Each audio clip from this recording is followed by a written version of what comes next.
Ya, baik. Assalamualaikum warahmatullahi wabarakatuh.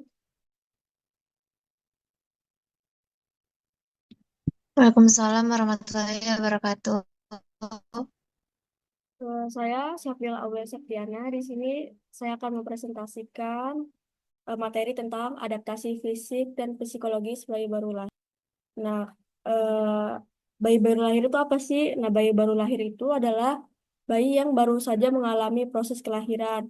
Nah, itu biasanya berusia 0 sampai 28 hari dan memerlukan penyesuaian fisiologis, kayak contohnya maturasi, adaptasi, atau menyesuaikan diri dari kehidupan intrauterin ke ekstrauterin.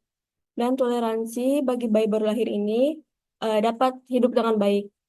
Nah, kemudian banyaknya kegiatan psikologis yang terjadi hanya sebagai permulaan, kayak contohnya itu bahasa, pemikiran simbolis, koordinasi, sensori motorik, dan belajar sosial.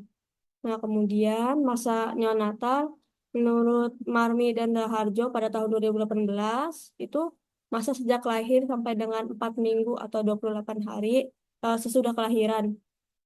Kemudian neonatus itu adalah bayi berumur 0 atau bayi yang baru lahir sampai dengan usia 1 bulan sudah lahir. Sedangkan neonatis dini ini berusia 0 sampai 7 hari. Kemudian ada neonatus lanjut itu yang berusia 7 sampai 28 hari. Nah, kemudian di sini ada adaptasi fisik bayi baru lahir. Nah, yang pertama itu kan ada respirasi. Nah, setelah lahir ini bayi mulai bisa bernafas secara mandiri. Paru-paru yang sebelumnya terisi cairan kini akan mengisi udara, memungkinkan pertukaran oksigen dan karbon dioksida. Yang kedua itu ada sistem kardiovaskuler. Nah, jantung bayi itu beradaptasi dengan mengubah aliran darah, pemberian darah ke paru-paru itu meningkat. Kemudian struktur seperti foramen, ovale, dan ductus arteriosus itu mulai menutup.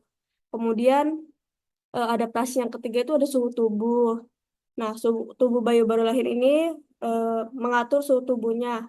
Kenapa? Itu karena lingkungan di luar rahim itu lebih dingin. Nah, mereka itu mulai mengandalkan lemak coklat untuk menghasilkan panas gitu. Kemudian yang keempat itu ada sistem pencernaan. Nah, saluran pencernaan bayi ini mulai berfungsi dengan kemampuan untuk mencerna ASI.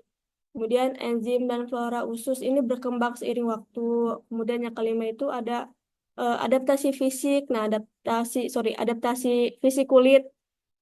Kulit bayi baru lahir ini biasanya tampak merah muda dan mungkin berkerut. Kemudian dalam beberapa minggu, kulit ini akan menjadi lebih halus dan kehilangan lapisan vernik caseosa. Kemudian selanjutnya itu ada adaptasi penglihatan dan pendengaran. Nah, meskipun penglihatan bayi baru lahir ini terbatas, itu mereka dapat melihat objek dalam jarak dekat. Kemudian pendengaran mereka juga berkembang, memungkinkan mereka mengenali suara orang tuanya. Kemudian adaptasi psikologis pada bayi baru lahirnya itu yang pertama sudah penglihatan. Nah, fungsi mata itu terbatas pada saat lahir. Kemudian fovea centralis ini belum sepenuhnya berdiferensiasi dari makula. Otot silaria juga belum matur, membatasi kemampuan mata untuk mengakomodasi dan memfiksasi suatu objek untuk berperan sesaat. Kemudian pupil ini bereaksi terhadap rangsangan cahaya dan memperlihatkan refleks mengedik dengan mudah. Kemudian kelenjar air mata ini biasanya belum berfungsi sampai usia 2 sampai 4 minggu. Eh, Bayi itu dapat mengikuti secara perlahan-lahan objek yang bergerak dengan menggunakan mata kepalanya jika diperlukan. Nah, mereka juga dapat menoleh ke arah suara. Jarak pandang bayi yang paling jelas itu antara 17 sampai 20 cm. Nah, kira-kira antara wajah bayi dengan wajah ibu saat menyusui. Nah, kemudian bayi baru lahir ini sensitif terhadap cahaya. Kemudian adaptasi psikologis yang kedua itu ada pendengaran.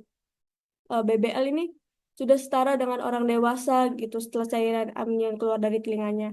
Kemudian bayi dapat mendengar suara keras sekitar 90 desibel dan bereaksi dengan refleks kejut. BBL ini mampu membedakan frekuensi suara, merespon suara berfrekuensi rendah seperti denyut jantung ibu, kemudian serta menenangkan diri mendengar suara yang dikenal seperti nina bobo gitu. Kemudian struktur telinga dalam dan tengah bayi ini sudah besar saat lahir. Namun saluran eksternalnya kecil sehingga membran timpani dan saraf wajah itu rentan terhadap kerusakan. Kemudian yang ketiga itu ada penciuman. Nah, penciuman BBL ini sangat berkembang, bayi sangat berkembang. Kemudian bayi ini dapat bereaksi terhadap bau menyenangkan atau tidak menyenangkan. Kemudian pada usia 10 hari ini, BBL ini bisa membedakan ASI ibunya dari ASI wanita lain. Kemudian bisa membedakan melalui penciumannya. Kemudian indera penciuman bayi berperan penting dalam kedekatan ibu dan bayi serta mempengaruhi pemberian makan. Nah, pada usia 2 bulan itu bayi mampu mengenali bau ASI ibu dan bau badan ayahnya. Kemudian yang keempat itu ada adaptasi rasa pengecapan lebih terdistribusi pada lidah bayi daripada orang dewasa. Nah, hal ini memungkinkan BBL juga dapat membedakan antara rasa manis, asam. Kemudian mereka tuh lebih memilih rasa manis. Nah, dapat disimpulkan bahwa bayi itu berorientasi pada penggunaan mulutnya untuk memenuhi kebutuhan nutrisinya dan untuk tumbuh kembang dengan cepat serta untuk melepaskan ketegangannya melalui kegiatan menghisap. Kemudian adaptasi yang kelima itu ada sentuhan.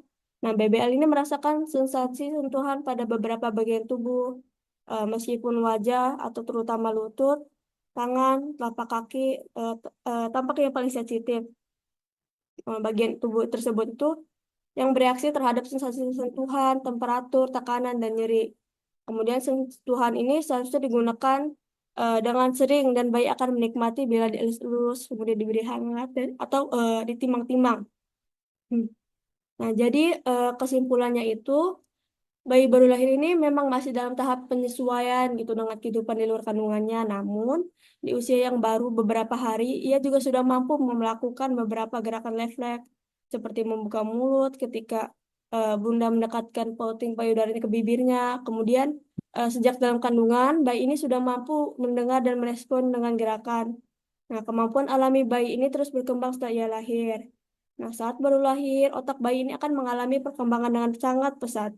Bayi baru lahir ini mulai mengenal dan belajar banyak hal tentang lingkungan di sekitarnya agar dapat membiasakan diri dengan kehidupan di luar rahim. Oke, segitu saja presentasi dari saya. Eh, Apakah ada pertanyaan? Baik, saya ingin bertanya. Ya, silakan.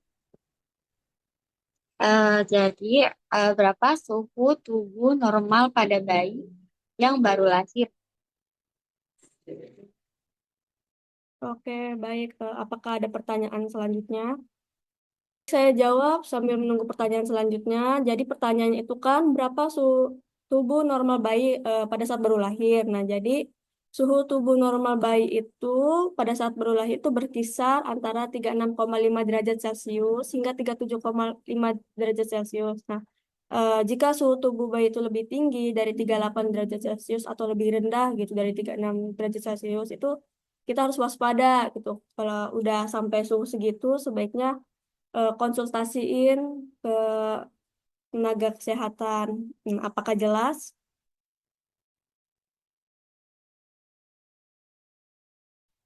Baik, jelas. Terima kasih. Iya, sama-sama. Kemudian, apakah ada pertanyaan lagi? Izin bertanya, Ya, silakan. terus mendapatkan nutrisi yang cukup melalui ASI. Terima kasih.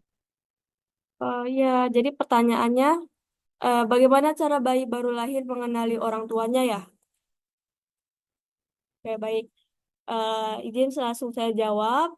Nah, bayi baru lahir ini bisa mengenali suara atau bau ibu sejak lahir atau orang tuanya. Nah, terutama jika bayi ini sering mendengar suara ibu selama dalam kandungan. Kemudian juga mereka itu akan merasa tenang gitu saat mendengar suara yang familiar yang mereka sudah kenali dari dalam kandungan gitu. Gimana apa sudah jelas?